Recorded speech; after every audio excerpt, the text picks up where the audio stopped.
A gente tem os agentes relacionados, que poderia ser um meio de implementar isso, mas eu acho que não ia funcionar. Que não tem essas relações já todas configuradas, né? A forma mais simples é fazer uma pergunta de seleção única, onde a pessoa tem que dizer qual é a porcentagem de pessoas negras ou pardas. A outra questão que ele tinha colocado.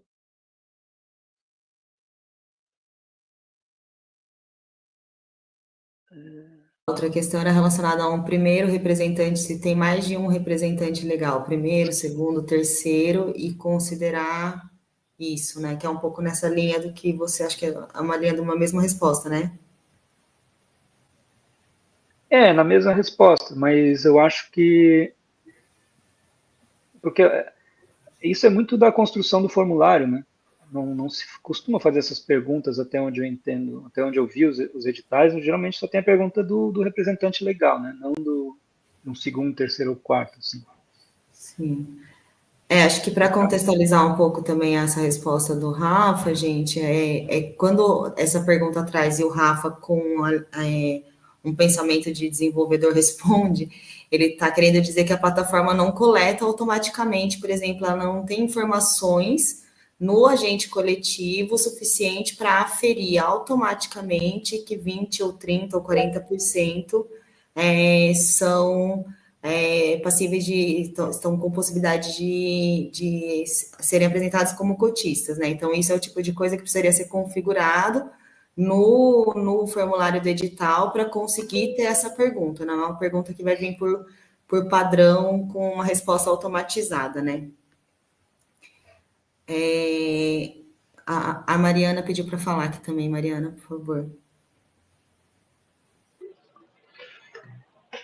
Bom, primeiro, parabenizar, dizer que quase choro de ver a apresentação de vocês, muito emocionante mesmo, um passo, assim, histórico, crucial, muito, muito, muito, muito importante, e muito, muito didático, né, é um processo que ele se mostra muito complexo e com certeza, né, muito provavelmente o desenvolvimento foi complexo, mas que se apresenta aqui de uma forma muito simples, assimilando aí uma complexidade de implementação muito grande e corrigindo também didaticamente algumas dificuldades que a gente tem dentro desse processo, um dos principais erros que a gente tem, né? Um deles, por exemplo, é que, em geral, essas cotas acabam sendo um teto dentro dessa aplicação, né? E não um mínimo, porque as pessoas não consideram essa pergunta aí, que é essencial, né? Que as pessoas que concorrem nas cotas também concorrem dentro da ampla concorrência, né? Então, isso de forma automatizada é muito rico. E eu acho que essas dúvidas que vieram também vieram nos nossos principais pontos também de discussão e de aprimoramento, né? Que é essa questão das ações afirmativas para a pessoa jurídica. Aí vem essa solução em termos de análise da pessoa proponente, ali, né, a pessoa ali responsável por essa pessoa jurídica, que é, de fato, a forma mais usual, mas existem algumas experiências em implementação que se analisa o percentual de pessoas desse coletivo ou dessa pessoa jurídica para fazer essa atribuição da cota, né? Então, acho que isso vem tanto descrito aí dentro do próprio formulário e é algo que os próprios órgãos estão em processo de discussão de como aferir, né? Se as pessoas vão ter que ali informar a identificação ali étnico-racial de cada uma desses membros desse projeto, de cada um dos membros dessa pessoa jurídica. Então, isso é uma discussão que está aí, uma das principais discussões, então também é muito legal que tenham vindo as perguntas justamente nesse ponto, que é um dos pontos nossos de maior necessidade de aprimoramento mesmo dentro dessa discussão de implementação de ações afirmativas. Parabéns, gente, muito, muito, muito incrível. Legal. Ô, Mariana, a gente tem uma questão que fica nos rondando aqui em vários momentos da conceituação, que eu queria escutar a sua opinião, por favor, que está relacionada ao consentimento da pessoa se ela quer se aplicar na política de cotas. porque a gente fez na conceituação, a pessoa, na hora de se inscrever num edital, ela dá o aceite, né? Ela dá um consentimento de que ela quer. Isso para não ir por padrão, entendendo que a decisão é do agente, né? Mas a gente ficou com uma questão rondando o tempo inteiro, né? Sobre você dar um aceite num direito, né? Então, eu queria escutar a sua opinião em relação a isso também, por favor. E de Yasmin também, se quiser contribuir. Bom, Lívia, eu vou opinar primeiro, que também esse é um outro ponto que eu também anotei aqui como para parabenizar, esqueci de falar, tá? Achei importante também ter essa pergunta de forma explícita, porque são duas coisas distintas, né? Uma coisa, de fato, é eu me entender como uma pessoa negra, outra coisa é eu concorrer a essa reserva de vaga. São duas coisas distintas, né? É um direito que você pode ou não exercer ali dentro desse processo seletivo. Isso é algo que precisa estar descrito dentro do edital e dentro do próprio formulário, né? Isso ainda não está de forma padronizada nacionalmente, então eu observo várias experiências distintas, muitas vezes o fato de você se inscrever, se autodeclarar uma pessoa negra, automaticamente você já está sendo considerado para a reserva de vagas, mas a gente tem experiências em curso em que as pessoas negras pedem, inclusive, mesmo após sair os resultados, pedem para não serem consideradas nas vagas, porque querem concorrer na ampla concorrência, porque entendem, né, fazem aí uma análise ali, por vezes individual ou coletiva, de que não precisam fazer jus a essa ação afirmativa, embora tenham direito. Então, essa é uma discussão que também é uma discussão que tá de fato pulsando, mas eu considero positivo que se reafirme, até porque uma coisa é você se afirmar como uma pessoa negra, uma pessoa indígena, outra coisa é você fazer jus a essa reserva. E quando você fala que está fazendo jus a essa reserva, tem uma série de outras questões ali, né, que envolvem, por exemplo, possibilidades até criminais de você ser responsabilizado se você estiver fornecendo uma informação que seja... Ficou no mudo, Mariana. Oi, não sei se vocês estão... quando vocês pararam de me ouvir, mas às vezes a pessoa se considera uma pessoa que é uma pessoa parda, mas às vezes ela é uma pessoa parda que não se considera negra, que ela é uma pessoa parda, que é uma pessoa parda que se considera uma pessoa parda branca. E aí, dentro de todas essas discussões, eu acho muito importante que se tenha essa pergunta específica se a pessoa quer ou não concorrer às ações afirmativas, e ressaltando que a gente já teve experiências nos nossos editais próprios do Ministério da Cultura de pessoas negras que fizeram recurso para sair das ações afirmativas e ir para ampla concorrência. Maravilha, obrigada. A nossa escolha de implementação foi deixar para o gestor escolher se ele quer ou não, né, fazer essa pergunta para o proponente.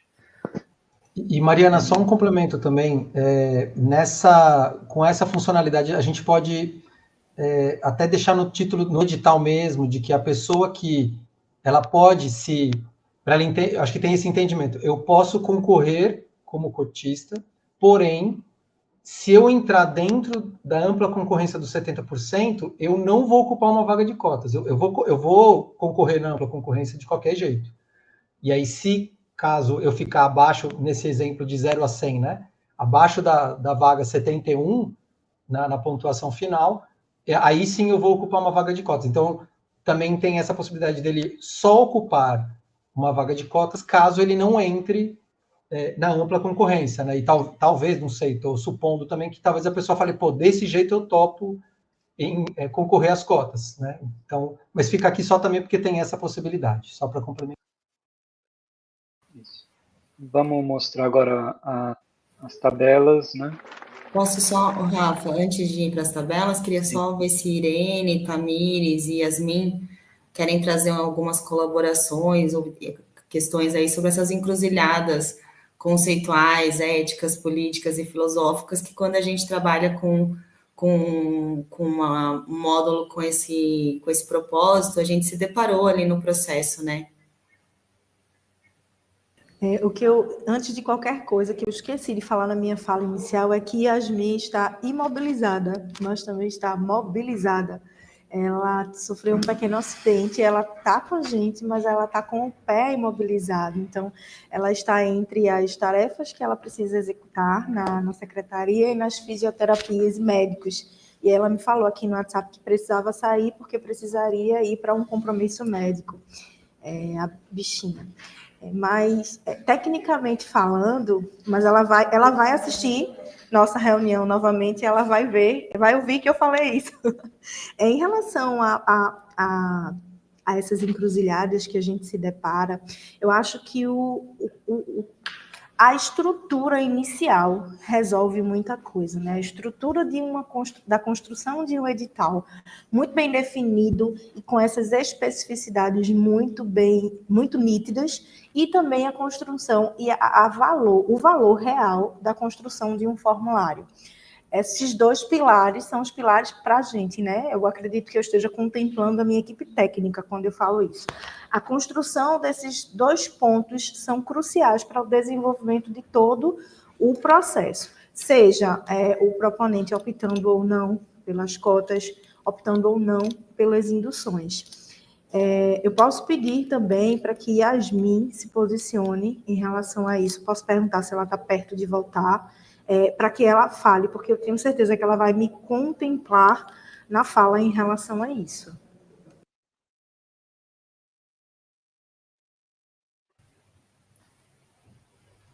Maravilha. Eu acho que a gente pode continuar aqui. Mariana, você abriu o microfone?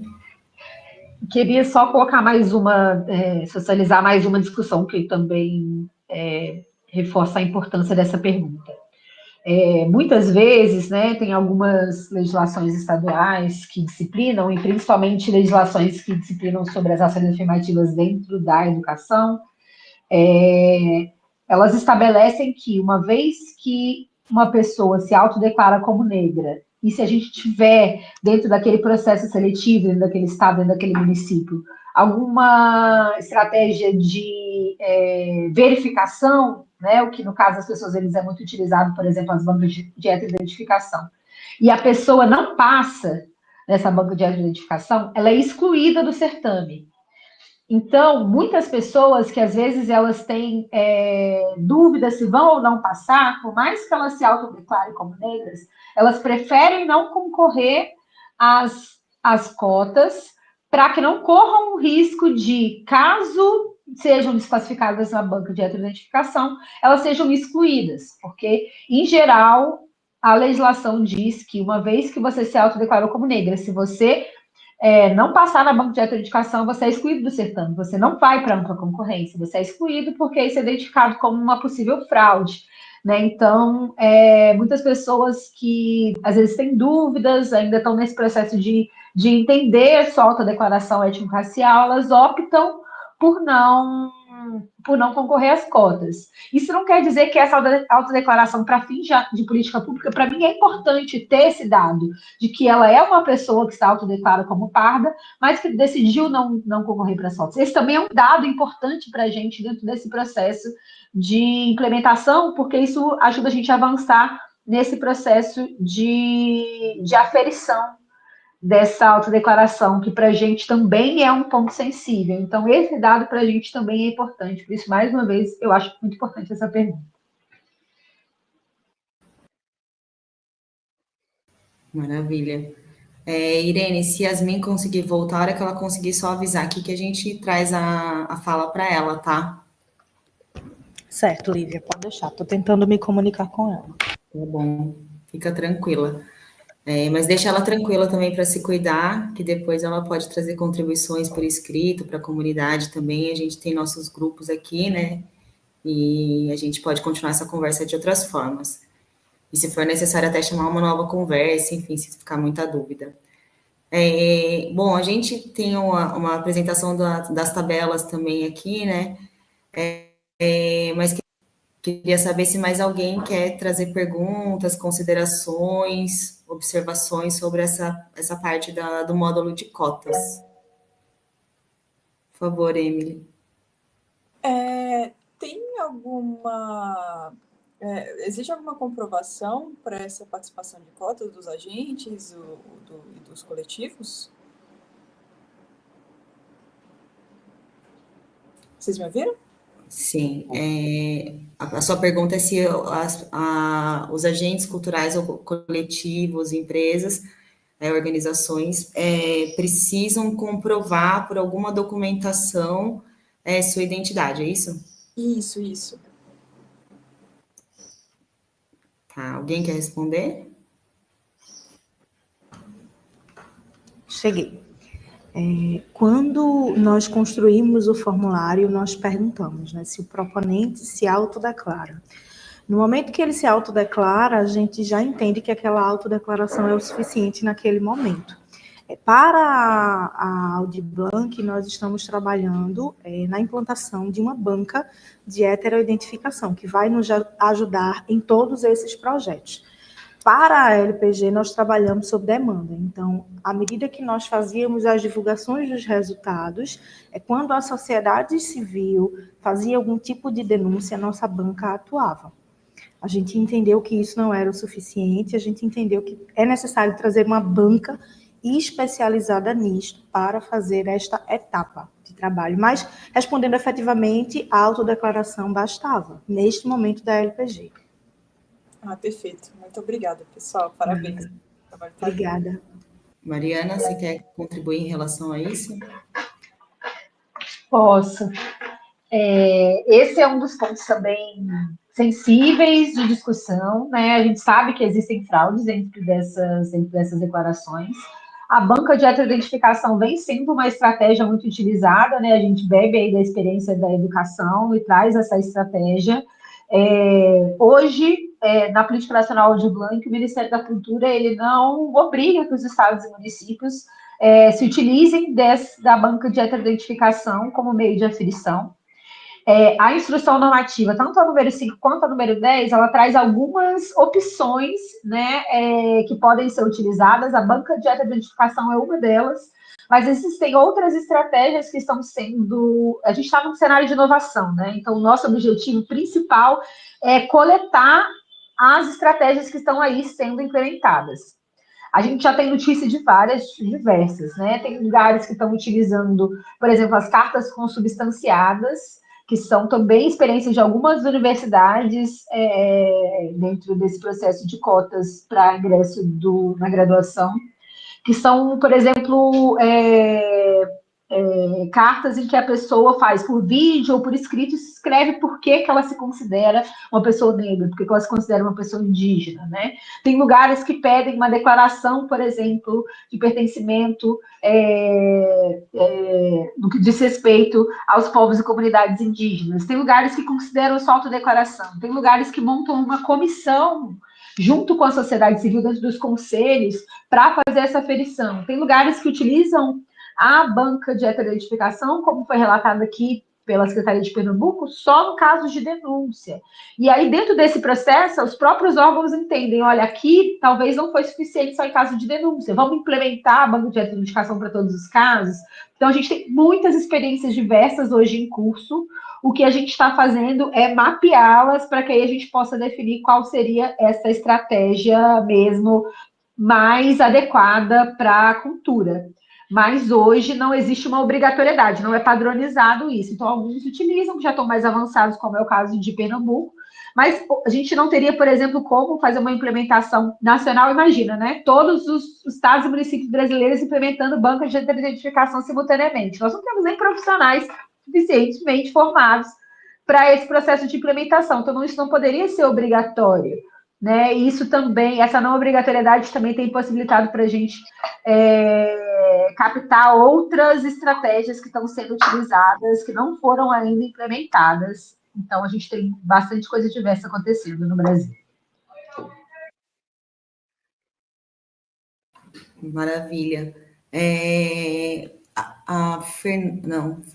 O Leandro trouxe aqui uma questão que eu acho que tem uma para a Irene na mesma pergunta e uma para o Mink.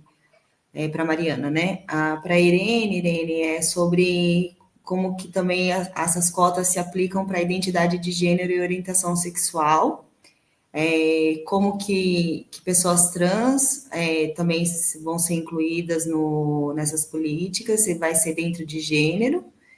E para a Mariana, ele pergunta se tem normativas ou pareceres do MINC que orientam essas aplicações. Você quer começar, Irene, por favor? Vamos lá. Leandro, né? Como as questões de identidade de gênero e orientação sexual estão definidas? Existem cotas LGBTQIA+, trans concorrem em cotas de gênero. Vamos lá. Hoje, as cotas que a gente tem entendido como as obrigatórias para aplicação são as cotas que vêm através da instrução normativa, que falam para pessoas negras, para indígenas e para PCDs.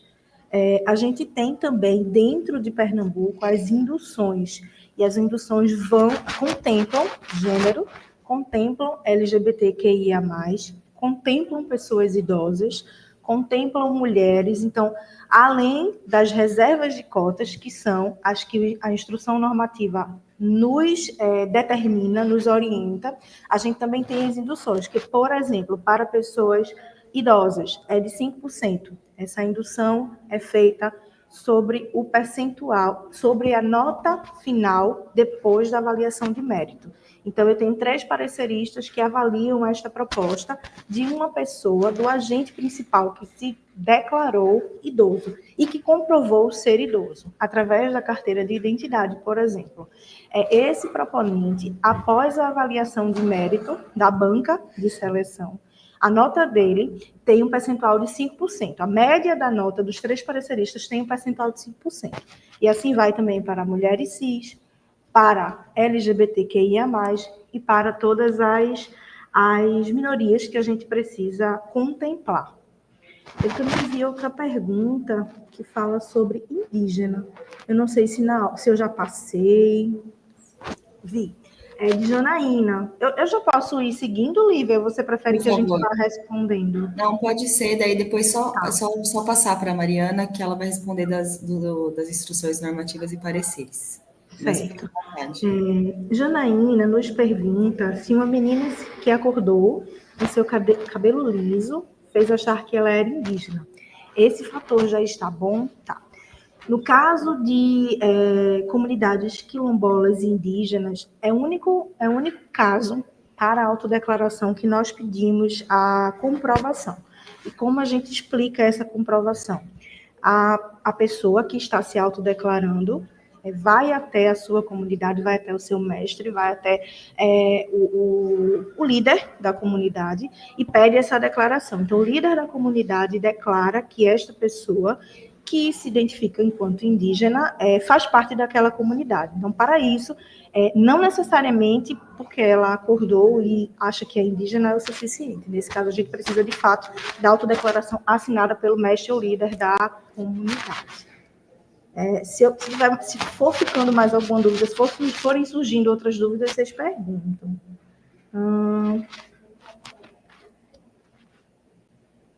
Induções são pontuações extras? A gente trabalha com 2 coisas aqui no Estado, né? Com 2 pontos. Um é a indução, que é isso que eu expliquei, que é aquele percentual sobre o final da nota, do parecer da nota de mérito, né, da comissão de seleção, e a reserva de vagas, que é exatamente o que a instrução normativa nos traz. Acho que me corrijam se eu estiver errada, para a PNAB 25% para pessoas negras, 15% para indígenas e 5% para PCD. O mínimo, né? É o mínimo garantido, por assim dizer. E aí, a gente, sim, trabalha com a indução e trabalha também com a reserva de vagas.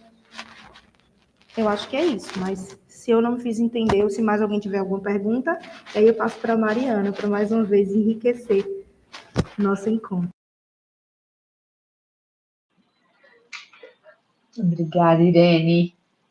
Eu tenho o Alisson com a mão levantada, não sei se é sobre a fala da Irene ou se eu posso seguir. Então, eu queria só pontuar em relação a tanto a sua fala, Mariana, quanto a de Irene, é que o mapa cultural ele é o meio para o qual a política cultural é efetivada, mas por trás tem toda uma questão da linguagem, da parte jurídica, da construção do edital. Então, assim, é importante, estou vendo que tem várias pessoas de vários estados, é importante também o mapa cultural dialogar com as linguagens, dialogar com o jurídico, para que possa se fazer a política cultural ser feita de maneira correta e atender todas as questões legais da lei, tanto da LGPD, quanto da Lei Paulo Gustavo, quanto da Lei Aldir Blanc e tantas outras, e as leis estaduais. Então, o mapa cultural é o veículo pelo qual a política cultural é aplicada, mas é importante ter essa comunicação com os outros órgãos de apoio, né? Seja a parte jurídica, seja também as linguagens, os conselhos dessas linguagens, para que seja abrangente e que também consiga contemplar as minorias, né? Todas as minorias com suas peculiaridades de acordo com o Estado. Então, só para deixar, eu queria só fazer essa ressalva, porque cada Estado vai ter uma política, tem que, como o Irene falou, né? Tem que cumprir o mínimo necessário, que é a legislação, que a lei rege, mas o Estado pode ter outras, de acordo com um plano de cultura, ter outros indicadores que é possível ser colocados através dos formulários. O formulário do mapa cultural é apenas o veículo pelo qual vai se fazer a política cultural.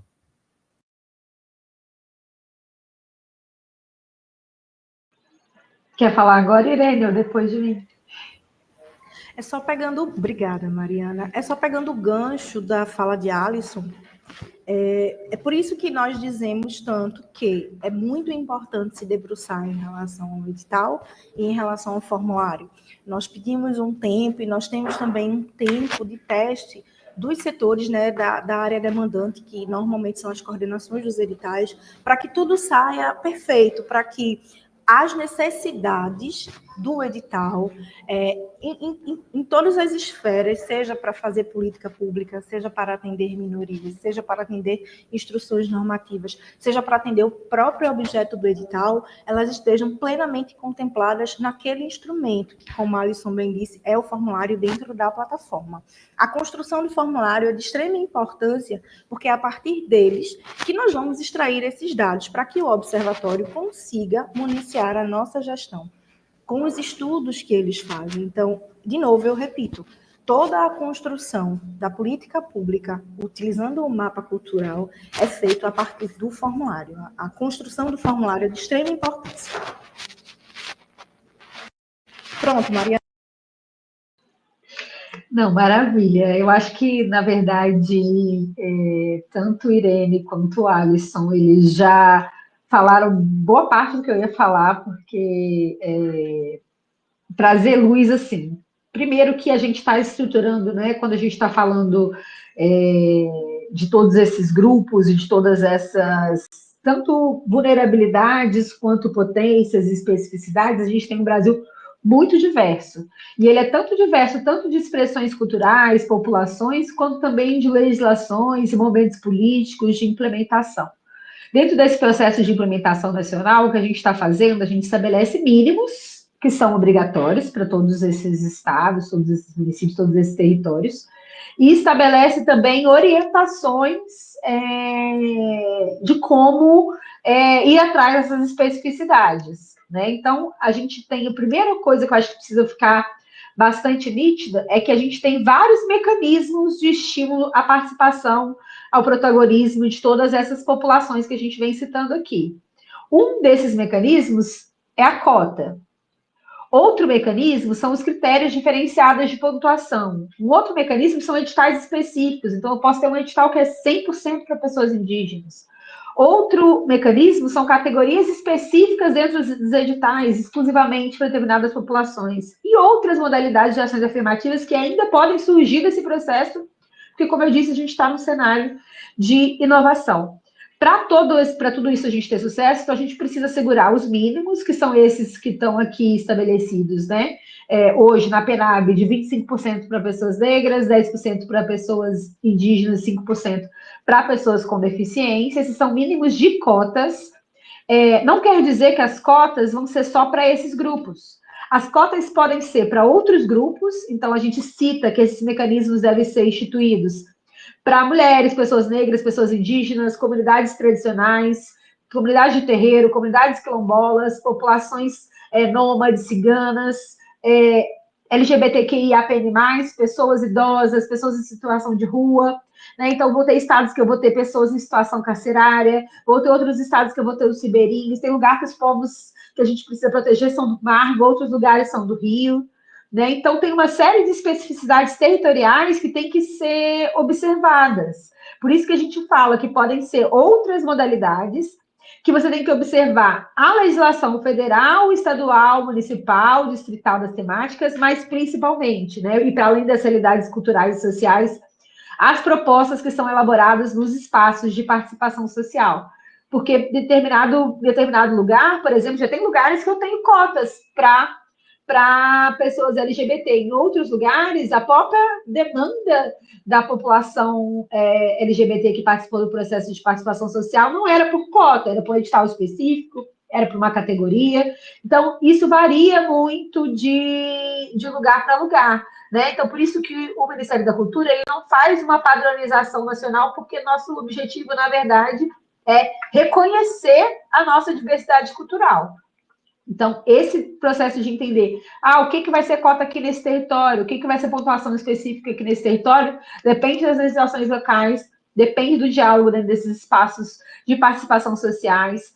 Tem estados, tem municípios que já têm uma experiência maior nesse tipo de implementação, que já rodava isso antes, né, que está no processo de aprimoramento. Tem estados que têm uma população negra ou indígena maior, então, às vezes, tem estados que estão implementando 40%, 50% de ações afirmativas para pessoas negras, então não há uma padronização. O que há é essa base de implementação que está nessas instruções normativas, e também há, no Ministério da Cultura, uma diretoria, que é a Diretoria de Assistência Técnica aos Estados e Municípios, que faz materiais, tanto cartilhas, então a gente tem no site do Ministério da Cultura cartilha sobre a ação afirmativa, e tem também modelos de editais que são disponibilizados para os estados e municípios que trazem esses aspectos. Então, assim, nós consideramos que mulheres são mulheres cis e mulheres trans, né? Isso está estampado ali dentro dos materiais que a gente compartilha com os estados e municípios. Mas essa é uma discussão que precisa ser feita junto com a sociedade civil do território.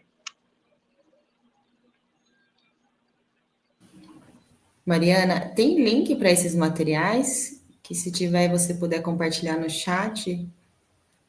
Se não, depois eu posso reunir também e mandar nos grupos. Tá certo, vou localizar aqui e já mando. Maravilha.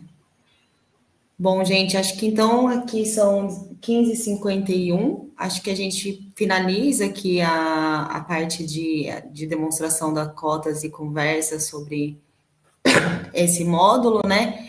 E queria abrir aqui para o Rafa apresentar brevemente uma outra melhoria significativa que vem na versão 7.4, para que vocês conheçam também que é a melhoria aí nas listas, né?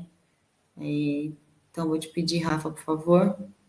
Sim, eu vou colocar aqui no chat também o documento que chama Changelog, que daí tem uma lista, porque nas versões a gente tem não só essas melhorias substanciais, mas também algumas correções, etc. E aí a gente coloca a lista aqui para vocês acompanharem. Tá. César.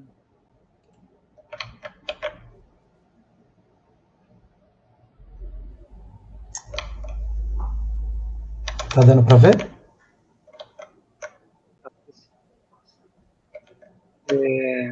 Ainda tem uma parte, na verdade, ainda tem uma parte da demonstração das cotas que estão na parte das listagens, né? A gente ou somente a parte de configuração das cotas e dos critérios de empate, etc. Agora, na parte das listagens, a gente tem algumas outras questões que envolvem essas funcionalidades. Basicamente, né, na ordenação aqui das inscrições, ele já vem para o padrão aqui quando você está vendo a listagem da avaliação técnica, que é onde são aplicadas, né, as cotas, e a divisão por região e a divisão por faixas, e os critérios de desempate, eles são todos aplicados nessa fase, né? Então, aqui, a ordenação, ela fica por classificação final, ou seja, essa classificação aqui, ele já considera as cotas. Então, nesse edital, a gente configurou 52 vagas, não, 42, desculpa. Então, vai baixando um pouquinho, César, a listagem. A pontuação vai reduzindo até chegar no 42 aqui, ó. No 42 ele vai dar um pulo na pontuação, do 42 para 43, porque são as pessoas que ficaram para fora da classificação por conta das pessoas que subiram por causa da cota, né? Então, dessa maneira aqui, a gente consegue ver o resultado final dos classificados. Só vamos mostrar, Rafa, acho que vale mostrar aqui como que a gente faz, né? Quando vem a pontuação, as avaliações ficam nessa coluna, e para a gente poder fazer a alteração desses status, eles são feitos nesse botão de aplicar o resultado, que a gente já fez essa aplicação, né? Isso, faz ali por classificação, ó. Então, a gente tem essas opções, né? Aqui a gente já fez esse processo, mas quando as pessoas terminam de se inscrever e depois os avaliadores, né, os pareceristas, fazem a avaliação, na coluna de status, ali onde estão os selecionados, ali na tabela, na direita da tabela, fica o status pendente. Então, está pendente de definir o status, né? Então, tem esse botão aplicar resultado das avaliações, que vai aplicar o resultado das avaliações. Desculpa, mas enfim. Daí a gente tem essa opção aqui, ó, ele mostra o total de vagas, a nota de corte e esses checkboxes ali embaixo. O primeiro checkbox é selecionar as inscrições posicionadas na faixa de classificação. Então, ele marca todos os primeiros 42 como classificados. Em seguida, marcar os suplentes, marcar como suplentes aqueles que estão fora da faixa de classificação, mas que têm uma nota acima da nota de corte. Então, estão todos abaixo da 42ª posição, porém com nota superior a 15. E no final, o último checkbox, que é o eliminar as inscrições com notas inferiores à nota de corte. César não precisa clicar em aplicar, porque isso já foi feito. Então, o resultado daquele botão é ele colocar aqui, já marcar todos como selecionados até a posição 42. Tá? Que é onde termina as vagas, depois bota todo mundo como suplente, depois os não selecionados são os que estão abaixo da nota 15, né? Vale esclarecer aqui que tem duas colunas de pontuação. A primeira é a pontuação dada pelos avaliadores, né? A segunda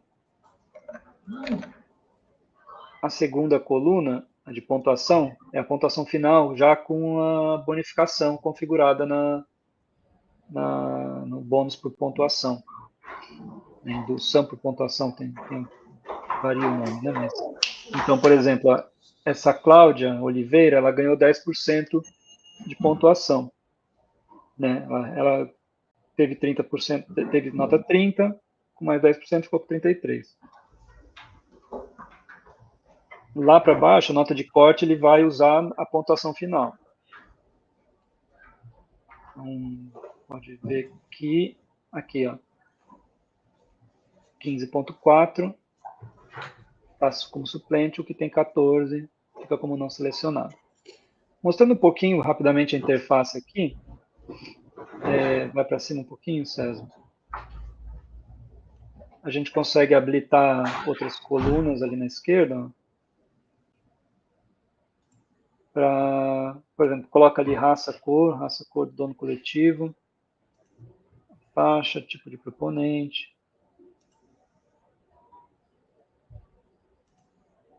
Põe a cor, raça, cor do coletivo, faltou. Isso.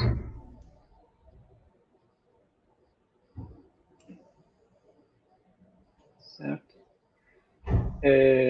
Bom, todos os que estão selecionados na faixa, numa fase, eles são propagados para a segunda fase. Então, a gente tem... Essa aqui a gente está na fase de avaliação técnica. Né? Os que colocamos aqui como selecionado, eles foram jogados para a fase de avaliação documental. Tem uma outra abinha do César, a avaliação... aqui a avaliação documental. Aqui vão estar os 42. E daí, digamos que alguém aqui não tem a documentação invalidada. Então, faltou algum documento, ele vai ter que colocar ele como inválido aqui. O que vai acontecer? Né? A gente vai ter que pegar um suplente da outra fase para trazer para cá. Então, a gente pode demonstrar esse processo, César. Pega alguém aqui... Só habilita a coluna as colunas de raça e de faixa. Isso. Então, invalida alguém, pode ser da faixa 1, pode ser 100, qualquer um. Então, agora o que acontece é que a gente tem, em vez de são 42 vagas, mas a gente só tem 41 selecionados na fase de avaliação documental. Mostra como isso se replicou na última fase, que é a publicação do resultado final. Aqui na publicação do resultado, acho que é bom recarregar para mudar ali o valor que você acabou de mudar. Mas aqui na fase de publicação do resultado final, a gente vai ver todos os que enviaram inscrições. É bom recarregar, César, para que apareça aquele... Sim, eu só estou mostrando porque a gente tinha feito esse movimento, gente. Então, aqui estava a fotografia com a moça, a Luana, que eu coloquei lá como selecionada. E nessa coluna de status vem aonde? O suplente na fase X. Né? Aqui, no caso, não selecionado na fase de mérito. E aí, como a gente fez a alteração, a Luana está aqui, ó. Aqui, ó, a Luana. E ela está como selecionada aqui, né? Aí eu vou recarregar a página, porque eu alterei o status dela da fase anterior. Então, agora a Luana vai aparecer. A Luana vai estar lá embaixo. Aqui, ó. Ali a Luana. Então, inválida. Na última fase, a gente consegue ver o status de todas as inscrições que foram enviadas e aonde que ela ficou inválida ou não selecionada ou como suplente, né? E esse aqui é o resultado final do edital. Então, mas aqui a gente está só com 41 selecionados. Então, a gente teria que pegar alguém da faixa, vamos ver, a Luana era da faixa 1, parda, né? Ariane. Então, a gente pega o melhor colocado da faixa 1, que esteja da cota, né? E seleciona aqui, ele vai passar para a fase de avaliação documental. Precisa recarregar a página aqui, mas... Então, essa parte ela não é automatizada também, tá? Então, assim, invalidou alguém na fase documental, precisa ir lá na listagem de avaliação técnica e selecionar o suplente que vai substituir aquele que não foi invalidado. Então, agora a gente tem essa Ariane Santana, que está ali embaixo, ó, como pendente. Aqui. Não, a última. Temos 2 inscrições da Ariane Santana. Uhum. Então, aqui você seleciona ela. Então agora ela vai passar lá para a fase de publicação do resultado final como selecionada também.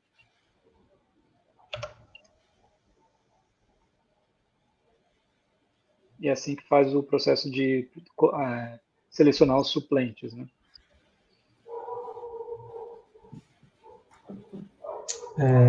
Ariane Santana, né? Aqui, ó. É que tem outra inscrição dela. Mas eu acho que essa aqui que era Ali, 29,7. é de baixo, porque era aqui. a nota inferior. Aqui. Então, nessa versão, a gente refez toda essa tabela da lista das inscrições, mudou a interface, fez ela ficar em tela cheia, assim, para aproveitar o espaço útil da tela, né? Tem várias opções novas de filtro. Vai na aba de avaliação técnica, acho que é melhor para ver, porque tem mais campos. Então, para cada coluna que você habilita, ele coloca aqui um filtro novo. Então, eu posso...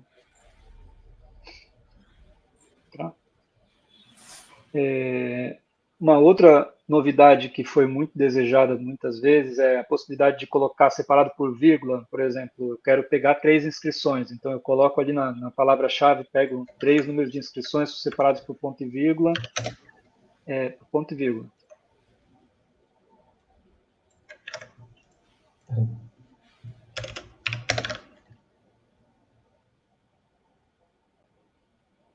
E daí eu posso colocar Antigamente só qualquer coisa. dava Eu para posso botar o pesquisar CPF da individual, né? pessoa, posso botar o nome da pessoa.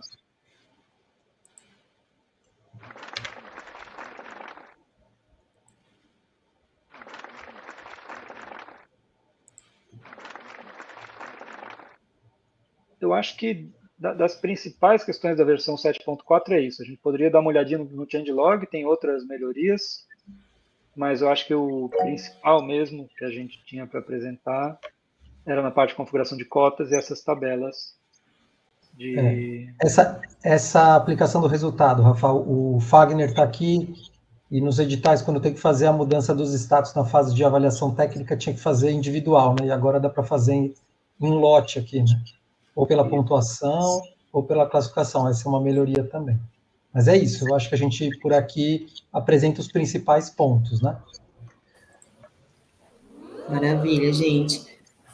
Eu compartilhei também aqui no chat o link do changelog, onde tem a descrição de tudo que foi feito.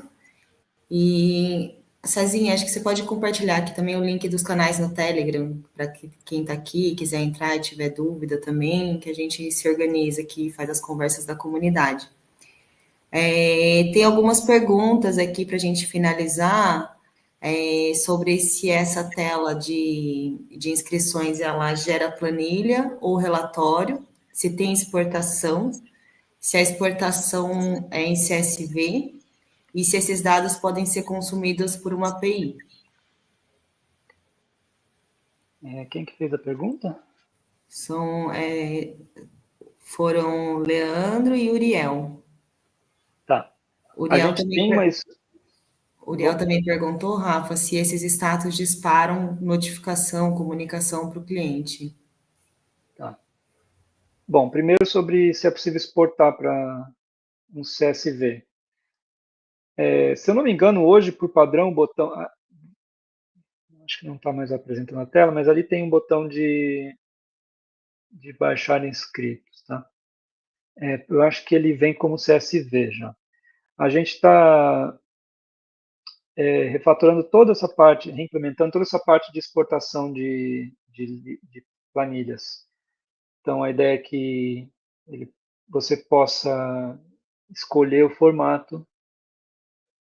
E no caso das inscrições aqui, além de escolher o formato, ele vai respeitar os filtros colocados abaixo. Então, se eu fizer um filtro somente das pessoas que estão... que tem uma... acho que o César não habilitou ali a coluna, mas tem uma coluna que é a informação se a pessoa está concorrendo por cota ou não. Por exemplo, eu poderia exportar todos aqueles que estão concorrendo por cota. Mas hoje, nessa versão, na 7.4, ainda não está disponível essas melhorias. Então, hoje ele baixa a lista inteira de todas as inscrições em CSV. ela pode ser consumida por API, sim, mas claro, né, tem muita informação, tem muitos dados pessoais e dados pessoais sensíveis ali.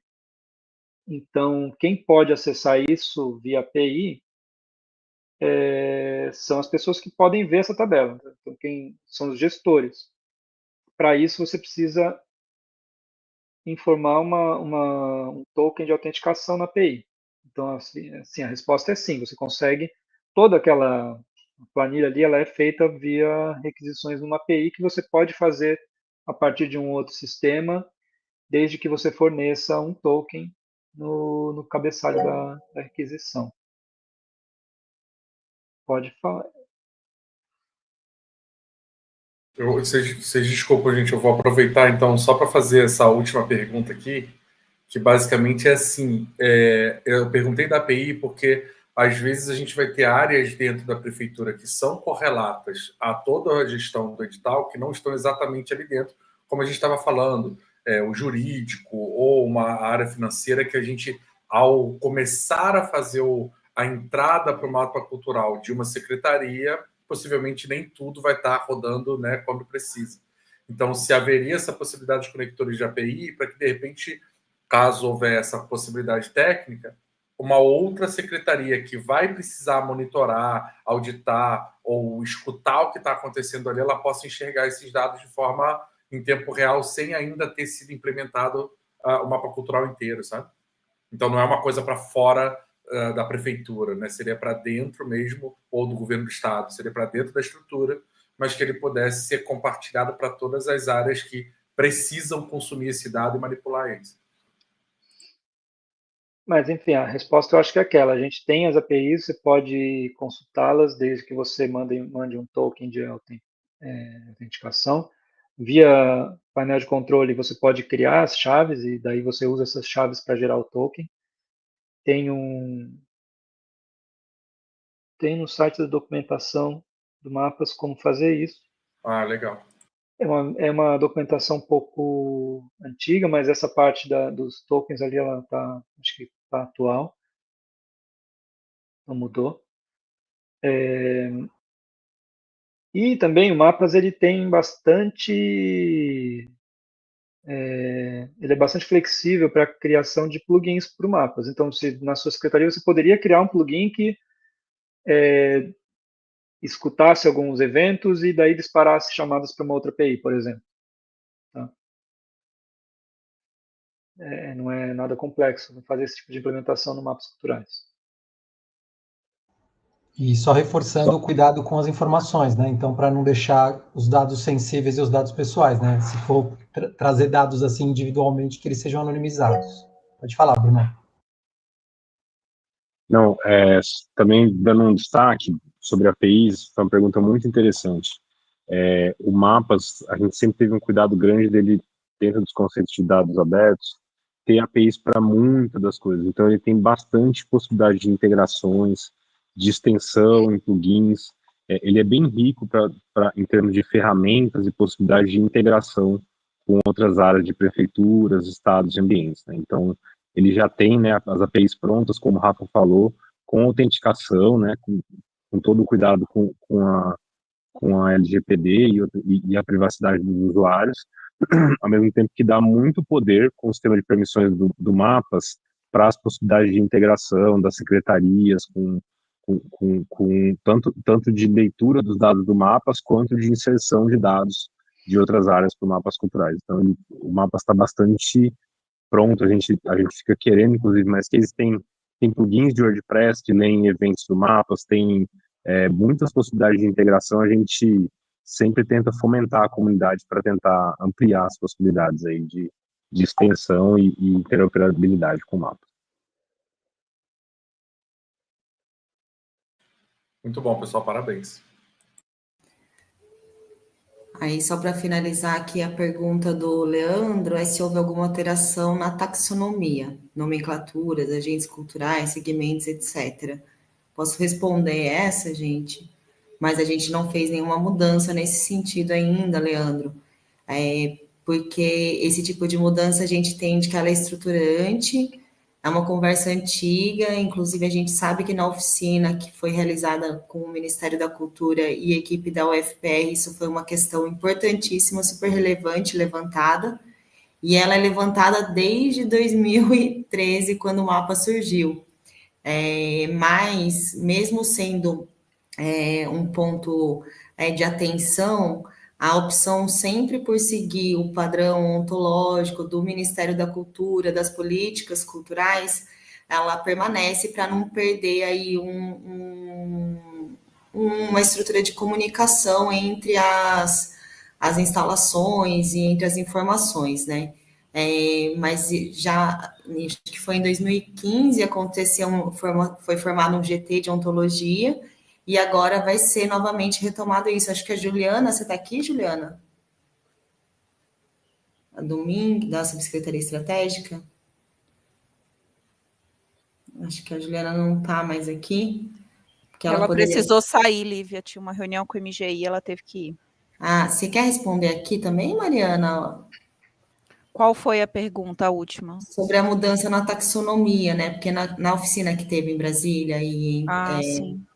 Isso foi uma questão importante que eu entendo que vai ser encaminhada em algum momento, mas que ainda não teve nenhuma resolução, né? Mas tem que ver com a Juliana mesmo, mas a última informação que eu obtive dela é que já estava até bem encaminhado, parece que eles já tinham produzido uma primeira versão relacionada à taxonomia, mas aí tem que ver com ela direitinho, tá? Nada que tenha saído oficial ainda no processo, né, na TED, mas já estava em construção, sim, esse modelo de taxonomia. Ah, maravilha. Obrigada, Mariana. Bom, gente, são 16h15, passamos um pouco aqui, mas foram muito produtivas as conversas, não quis interromper também. Tudo bem a gente finalizar? Alguém quer trazer mais alguma consideração?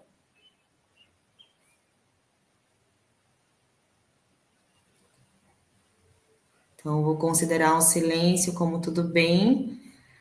Queria pedir para todo mundo abrir a câmera para a gente fazer uma fotona aqui desse encontro. A gente chegou a 91 pessoas, agora depois de 2 horas a gente está com 73. Acho que é uma vitória grande aí, né? Ter tanto envolvimento à tarde, assim, nesse momento. Acho que mostra a importância aí do quanto estamos engajados aí com a política Aldir Blanc também, né?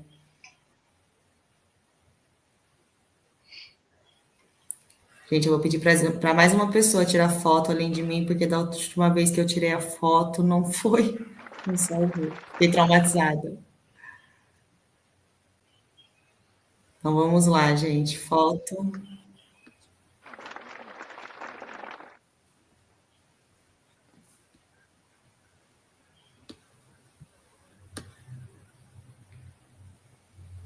Mais uma.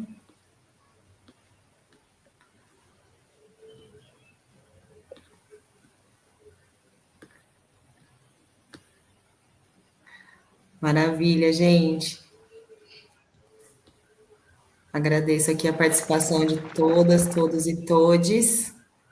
E em breve a gente vai ter mais encontro aí da comunidade. A gente tem hoje esses encontros sendo puxados por várias frentes, assim, isso é um indicativo muito bom, assim. Espero que aconteça com bastante frequência, mas não tanto quanto foi na Aldir Blanc 1, né, que era encontros da madrugada. Que a gente agora está com mais tempo, né, de estar com mais condições de um planejamento, de fazer as coisas, né, cadenciadas. Então é isso, gente. Agradeço aí, agradecer mais uma vez as participações de todos que trouxeram também perguntas, comentários, participação de Mariana, Irene, Tamires, Yasmin e todas as pessoas que trouxeram aqui os comentários. Irene, quer fazer um agradecimento também? Mariana? Fique à vontade.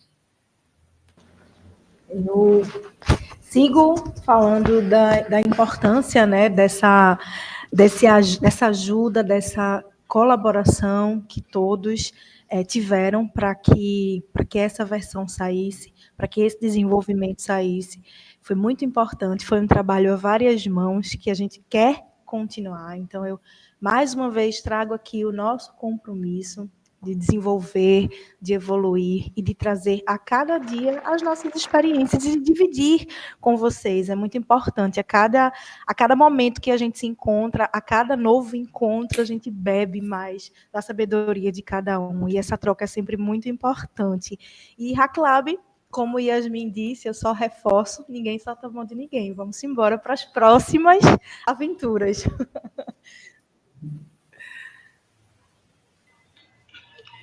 Só agradecer mesmo, Lívia, vocês pelo convite, parabenizar mais uma vez aí a Secretaria de Cultura de Pernambuco por essa iniciativa que vai aí gerar imensos frutos para o Brasil todo. Agradecer mais uma vez e sempre aí a comunidade do Mapa Cultural, HackLab, por todas as contribuições que vocês seguem fazendo aí para a política cultural brasileira. E é isso, tamo junto.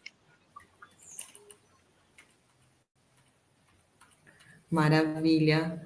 Bom, gente, então finalizamos mais um encontro. A gente depois compartilha com vocês, se tiverem link, se tiverem alguma coisa que seja do interesse coletivo.